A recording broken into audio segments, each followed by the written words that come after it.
Al Witzgall. He's a longtime member of AAI. Now, he got his bachelor's degree from King University in the Earth and Planetary Sciences. He's been a telescope maker since 1972. Now, by profession, he's a professional optics since 1977. He's given several presentations here at AAI. He's been a past president of AAI, as I said, a very long-time member, and he's currently our recording secretary. So with that, Al, you want to take it away? Okay. Turn off the lights. Thank you. Okay. This is an exciting time during this year. Occasionally, we usually have at least a couple comets in the sky, but most of them are very, very, very faint. However, this time around, we have 3 that are coming in right now over the next few weeks. One at least might make it to naked eye visibility, and against that hope, because as they say, if you want to bet on something, what? Oh. It's over here on the table. I got it. Okay. Hey, can everybody hear me now? I don't know if this is on or not. Okay. How's that? There you go. All right. Okay. Well, I'll turn this off now. Anyway. Okay. So at this point in time, we have the potential of having at least one comet that's going to make it to naked eye visibility. And I'm going to be talking about all 3. As they say, 3 comets, no waiting. And we'll take a look as to how they were found, where they were found, and hopefully what they will do for us in the sky show, as I call it. Okay. Well, the most fundamental thing, of course, is what is a comet? And it's a leftover, actually, from the creation of a planetary system, not just star system. They are made up mostly of water and frozen gases and travel around their sun in long elliptical orbits, sometimes taking thousands of years and longer to complete one orbit. And when a comet approaches the sun, it begins to sublimate. In other words, go directly from a solid to a gas. The best thing you would have in our everyday lives would be having dry ice and leave it in the sun. Just watch it just disappear before your eyes without making a liquid, as water ice would do. And the gases themselves are form up an ion tail from the action of solar radiation. It is that light pressure. It's also pushing the gases into what we refer to as a tail. Dust tail from particles and minerals that were trapped in the ices of that nucleus of the object can form. Basic structure. The dust tail, the material that is trapped in the ices that make up the cometary nucleus, are released here. The ion tail is the gases that charge from the solar wind, which is the energies coming off the sun, which are also our particulate materials, different charged atoms. The coma surrounds the nucleus, which is the actual comet itself. And they can be quite impressive. Okay. Now you might say, I just said, okay, they're out from the outer solar system. Where specifically? Some of them, those that have orbits of less than maybe, I think it's 500 years, come from the Kuiper belt. It was named for Gerald Kuiper, who was a planetary astronomer, and he hypothesized that there is a well, if you will, a vast reservoir of these small objects. The actual comet itself can be as about between 1 and 10 miles. Sometimes, if you're lucky, even 20 miles. When they get close to the sun, the bigger they are, usually the brighter the tail and the more prominent it is in the sky. The other section is the Oort cloud. It's named after Jan van Oort, who was a comet observer, and he theorized that there must be, again, a very large area beyond the solar system, beyond those orbits. See, here's the Kuiper belt. Here's the Oort cloud, like a gigantic area that comets can occasionally leave their normal, very, very distant orbits that may take literally millions of years to do. So we get too close to a star, maybe it collides with another object, and it starts to fall in toward the sun. That alone could take 1 million years or more. at times. Okay. This is kind of a rogues gallery over here. Ever since 1976, excuse me, ever since 76, we've had 3 comets. Comet West at the top there, top left. And that was taken on the morning of March 3rd, 1976. If you go up to Voorhees State Park, there's another a sister organization, New Jersey Astronomical Association. But down from there, there's an observing area, as they call it, an overlook. It's so overgrown over the years, it doesn't overlook hardly anything. Back then, in March, this is wild. I remember there was a snowstorm in early March, about the 4th and 5th, and this comet is coming around. So I dig the car out. At the time, I was living with my parents in Gutford, New Jersey, one of the smallest towns in the universe. But I had to dig the car out, get the Ford Maverick. Anybody remember those things? And get the thing running, and get it out there.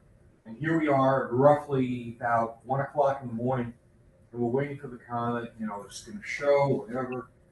And then we saw what looked like a floodlight. You know how the cone of light comes up. Now we didn't realize that we knew there was a glider airport down the valley here, but we didn't realize gliders don't fly at night. So we see this, it's getting bright. Some people actually started shutting down their equipment until the cometary head separated itself. This was the comet. This is Comet West. It's on an orbit that will take it back to the inner solar system. I've heard estimates as little as 200,000 years, as much as 500,000. And then some years later, about 10 years later, 20 years later, we had 2 at a time. In fact, this is Comet Yakutake on the evening of March 24th back in 1996. We had to wait that long to get a relatively bright comet in there. And this was beautiful. Had one of the longest tails in recorded history. I believe it was maybe number 2, because there was a comet in the 19th century that beat it by about 200,000 to 300,000 miles. But this was, notice the color. This basically is just black and white because I was using black and white film, Tri-X. And there's a story behind that, which doesn't matter for this gathering here. But if you notice the color, this is from ionized carbon trapped in the ice and released as the sun melts, actually sublimates, goes directly from a solid to a gas, and it started to glow, and the carbon glowed green. And this tail is one of the longest ones currently in recorded history, well over 100 million miles. Then some years later, 97, a year later, we had this. This is Comet Hale-Bopp.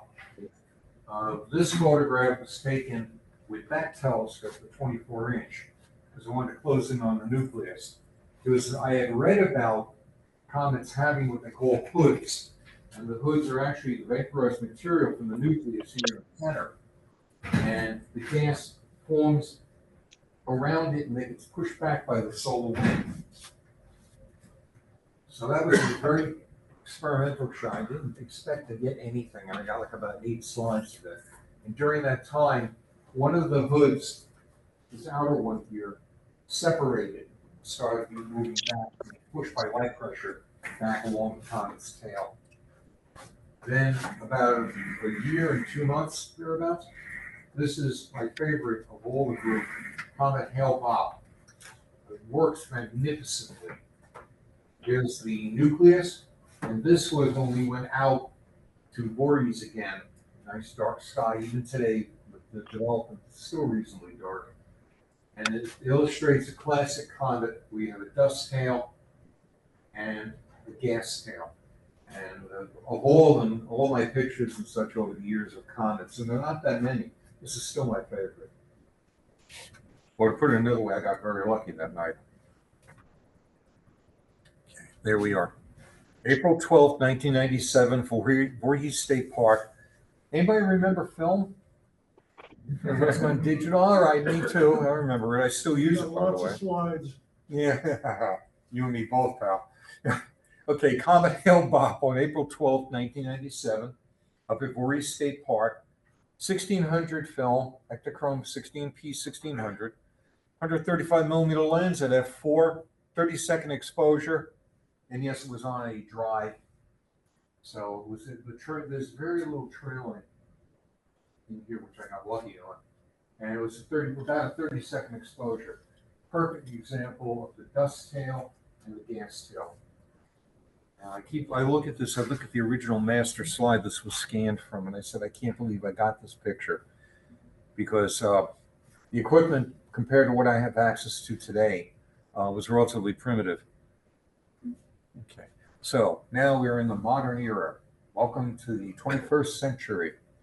This is a new comet, Comet 2025 R2, Swan. It's named after an instrument aboard the Solar and Heliospheric Observatory satellite. See, when you're looking at this, having the satellite out there and you're looking at the sun, you can also look around the object, and this is what they found. This is not actually discovered by a guy named Soho. That's the spacecraft itself. But a lot of amateur astronomers, this is something good for our young people over here to be aware of. You can sign up to do volunteer work to take the information that's broadcast down by many of our satellites and look for anything that's unusual or out of place. This gentleman, Vladimir Witzgall, I think I pronounced it right, I hope, on September 11th, 2025, from images taken by Soho, it'll be closest to Earth on October 20th, 2025. Now, normally I'd be jumping all over the place, but this is a very gassy comet. Notice that we just have a gas tail in each case, and there's that carbon signature bluish green. So if we're lucky, it might brighten up a bit. Okay. So if you want to look for it between September 24th and now, of course, October 18th, about an hour after sunset, and this is for this latitude, 40 degrees, and you'll be able to, actually, 924, you'd be able to see it close to Mars. Now, the 8th to the 9th, it's up here off a red star called Antares, the heart of the Scorpius. Moving back over here, Ophiuchus, this is interesting, over here at the 14th, and almost out of the page at 18th. As it's moving away from the sun, by the way, it's going to get dimmer. So really prime viewing is fine for the next maybe 10 days or so. And you got to get away from the city. That's the first order of business. Okay. And around the same time, on January 3rd, 2025, Comet Lemon, which is named for an observatory by the name on Mount Lemon, we found in the northwest and might even become the brightest of the three. Closest approach to the sun is the day before my birthday, November 8th, and somebody else in the audience too, if I remember correctly, in 2025. This goes to show you the background. Right about now, let's make sure. Right about now, if it was clear out, just below the Big Dipper, you would see it moving along on the 15th. It's close to a very bright star called Corcaroli. And above Arcturus, nice orange star in the spring sky, will be the spring sky, October 23rd. So if we're lucky, we might get a good view of this. This is more, again, you got to get away from city lights for all three of these, really. And if you get a pair of binoculars, any kind of binoculars and such, any kind of optical aid will come in handy. Okay, more of the path of the comet as it came in. And notice that's close to Mars. If you extrapolate this, there's a possibility, I haven't heard anything yet, they're looking for it with two of the orbiters around Mars right now. So maybe we'll get some of these space views from it.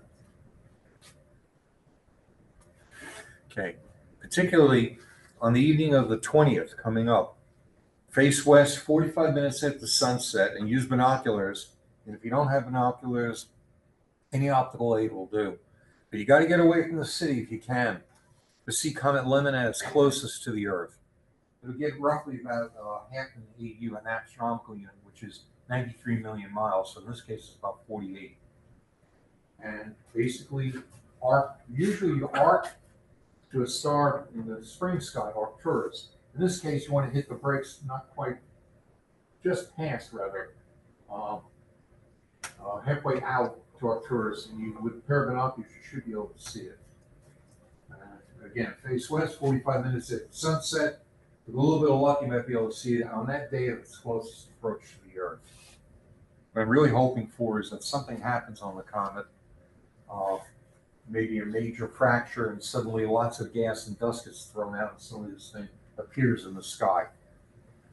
And I also think I'm going to probably hit the lottery tomorrow, too. Okay, and still one more. This is Comet 3-1 Atlas. This is amazing, folks, because the I means interstellar. This is not from the solar system. This is not from the Kuiper Belt or the Oort cloud. This came from outside, from beyond our solar system and its environment. It shows the position as it's going to be moving. It's going to get rather close, if I recall correctly, to Mars. And they already did it. I haven't heard anything back yet. The European Space Agency's Mars Express, and the Trace Gas Orbiter should be observing, and I haven't seen anything back yet on that. We'll see. This is going to get very close to Mars, relatively speaking. Don't worry, there's no collision on Mars, and it won't happen on Earth. We don't want that, believe me. Okay, and it's a long-distance traveler. As I said, this is an interstellar. This came from outside. It sounds like something out of Trek. Coming from outside, from beyond the solar system.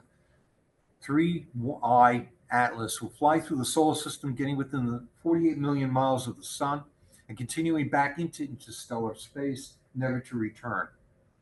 But don't fret. There's a huge reservoir in the Oort cloud, and there may be from other stars. Maybe we have an exchange program going on between stars for all we know. The comet's reservoir is in the millions out there. Little chunks of ice the size of this building, all the way up to stuff about the size of maybe Manhattan Island and greater. So there'll be others that are going to follow it to the sun in the future. So, of course, you would ask, how do I observe these things? How many people have seen a comet during their life? A couple of us? Okay, great, terrific. Okay, and the rest of you are in for a treat if everything works out right. So this is how you do it. You get to a dark sky site. I recommend Voorhees State Park or Jenny Jump State Forest. Voorhees State Park is host to New Jersey Astronomical Association. One or two people up there won't like me saying this, but it's a sister club, in my opinion. A lot of our members here are members up there. We use the site back and forth. They're welcome to come down here if they want. Or Jenny Jump State Forest, which is where AAI and other astronomical groups have built and operate observatories up there. And if you're a member of AAI and you take the Qualified Observer course, which is right now going on, after the course is done, then if you're interested in learning how to use the scopes up there, that we have scope that we have stationed up there is a C14, a Celestron 14-inch. See me after the meeting.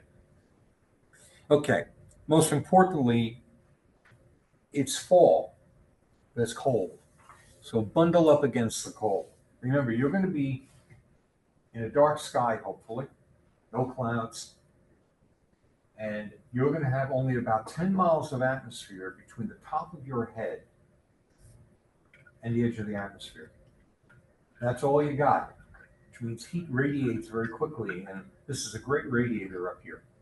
Maintains temperature for the brain, but at the same time, it can freeze pretty badly. Bundle up against the cold.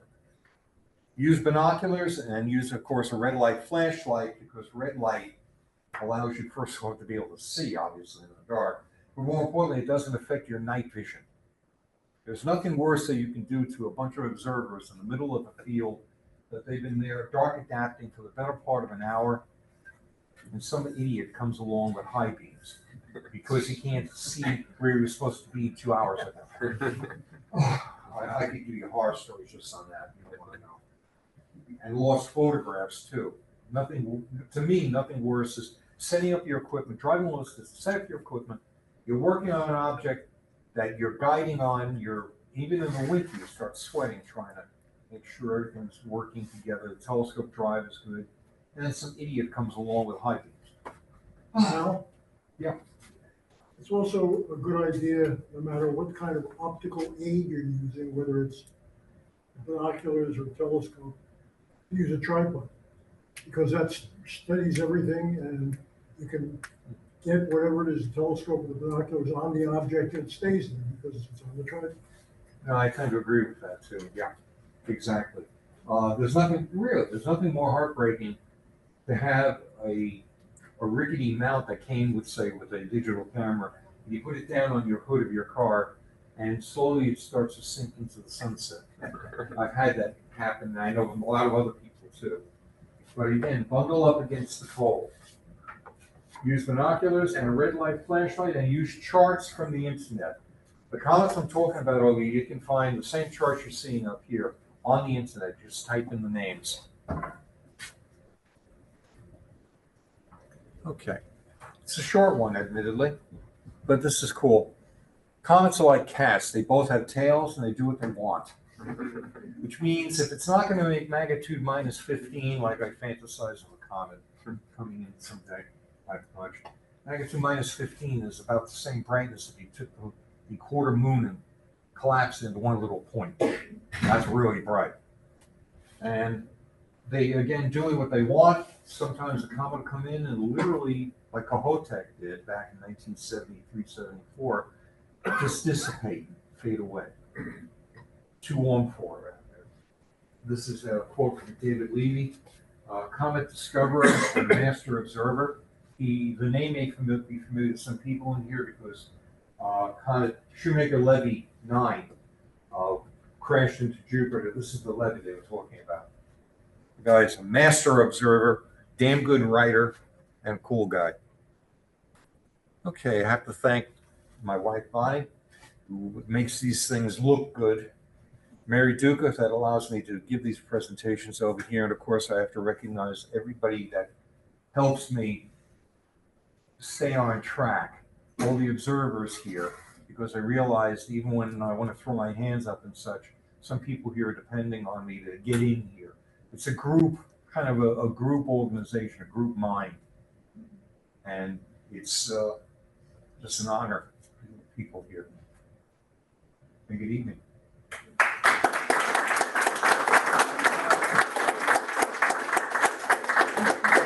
Okay. So, are there any questions from the audience? All the way in the back. Al, did they know the latest comet? I really forgot the name. The one, the interstellar one. Yes. Do they know what Atlas. area Atlas? Do they know what area it has come from? Like maybe like what constellation area or something? There are 3 so far that have been recognized as interstellar. In other words, it came from outside, Right. Star Trek, from outside, from beyond the system. And that's real. We don't, we're not sure. They should be coming from any direction we can point studies. So we got lucky. We got 3 of them, and one here is big and bright. Hopefully we'll stay that way. Another question on that, the 3.5. Yeah. So when you said never to return again, it's not slingshotting around the sun. It's going to keep on going, It's gonna just and the end of its orbit is somewhere that we don't know. This ain't like, again, Trek or a good science fiction where they need to get their speed up and they head toward the sun and then vector away and they're gone. No, the comet's doesn't have intelligence behind it. It's gonna get close, it's gonna go in there. We're lucky that we are able to see it. There's a part of me that's always felt that being in astronomy, I think other sciences will say the same thing too. I think it's a privilege that we know this, that we can do this, and we're able to observe it. And our generation is the first one that is getting away from this rock we're stuck on and getting out there and seeing what the universe is like. Everybody is invited on that journey because we're doing it whether you like it or not. If you're here, I'm here, and the universe is waiting. That's what it comes down. All the way in the back.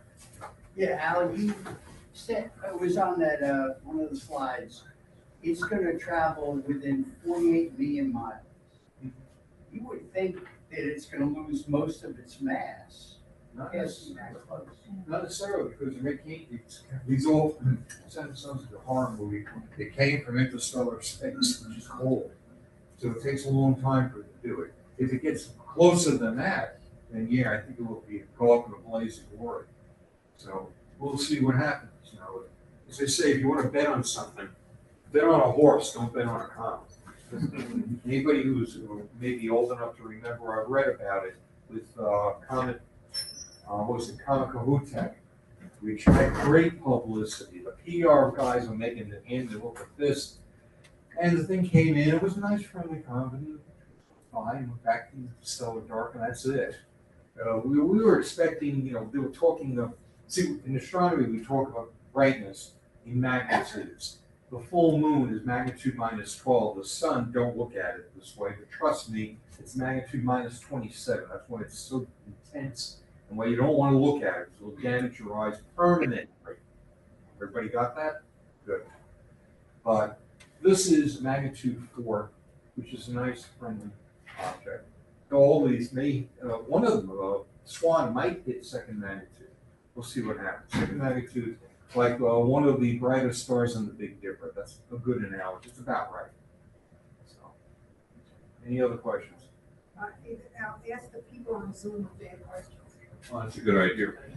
Anybody out there in the Zoom world that has questions? No, you have to go over it. Yeah. Nancy Twaskis wanted to know, how do you tell if it's interstellar? Just by looking at the question. Repeat that again, please. I think Nancy asked, how do you know, let me see if I got her thing. How can you tell if it's interstellar? Okay. How can we tell it's interstellar just by watching its path? That's essentially how we do it. The object itself, like so many other spacecraft and such, is vectoring away from the sun. They don't want to be near us. But that's true. We watch the orbital path. It is not even an orbit. It's just basically just a grazing. And if we're lucky, we get the privilege to see it perform for us. And then it goes back into the interstellar dark. And it's maybe to another system where whoever or whatever is there will have the privilege of seeing it and think of us, maybe. Any other questions? Just Al, Yeah. this is getting off the subject a little bit, Al, but what is the latest on Betelgeuse? Someone's saying that it has exploded already. I haven't heard anything about that. Betelgeuse, ladies and gentlemen that may not know this, it's a bright red supergiant as you're looking at the constellation Orion on the left shoulder.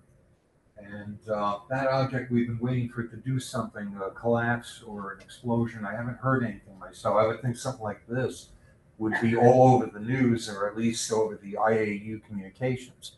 So far, nothing's happened, but you never know.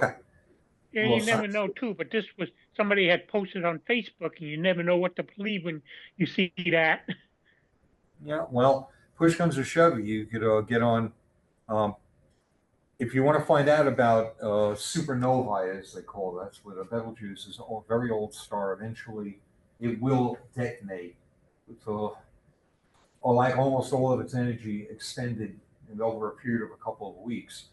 We've been expecting it to do something, but it's been a long time. It may still be sitting there. I would think that it would have blown. You can see it in the early morning sky. So right now. So It's not. It's just had recently, so we caught in them. We won't see it yet. Well, thank you, Al. No, okay. Then you never know. Astronomy is exciting because you don't know what's going to happen on a given night. Yeah. Just to follow up on that, I quickly looked at my phone. All the news, recent news about Betelgeuse has to do with kind of look closely about new details about its companion star. Question. That's right. Something else. Yeah. Anyone else? Yeah. What is the safe distance, like if a star goes supernova? How much distance you have to be from that without getting affected? What was the question? The question was, say a star went supernova.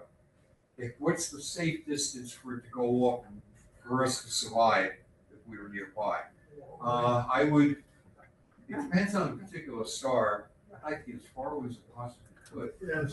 But I think minimum distance is about 250 light years, preferably much further. So, though it'd be kind of exciting to start relatively close. Betelgeuse itself, I think, is not quite 400 light years away. If that went up, it would cast shadows on Earth during the night. You'd probably see it in broad daylight.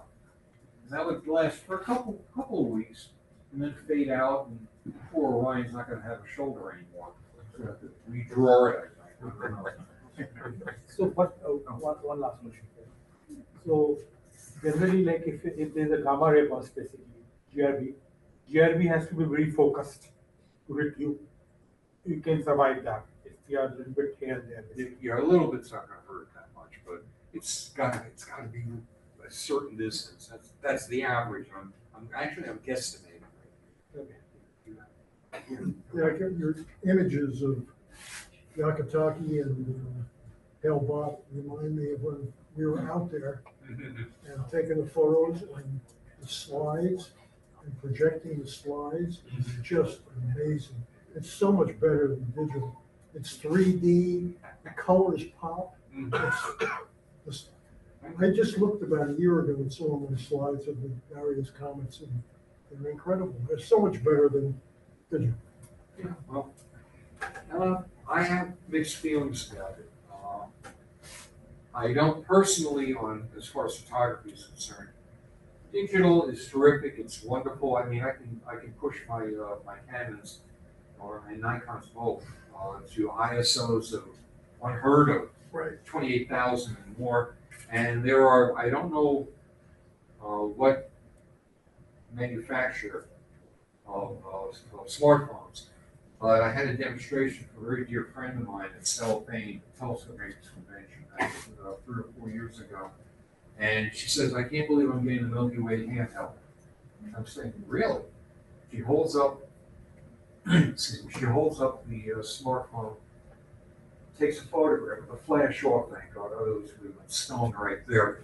Because this was the Telescope Makers Convention. People drive for thousands, literally sometimes thousands of miles just to get to the mecca of telescope making hobby and observation in Vermont each year.